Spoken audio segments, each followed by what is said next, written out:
I'm going to show you in this video how you can create a new MySQL database in cPanel. So what you're going to need to do is just to click on here on manage. From here, let's click on manage. All right, and then so 1 second, I'll just refresh.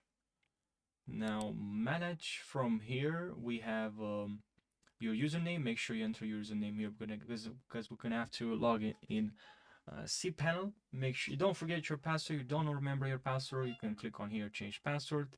Now let's click on here to log into cPanel. Now from here we have the database, MySQL, and then here we're gonna have to click on MySQL database, and then we can create a new database. Just enter new database, and that's pretty much what you need to do. I hope you found this video helpful. If you have more questions about Hostinger, let me know in the comment section.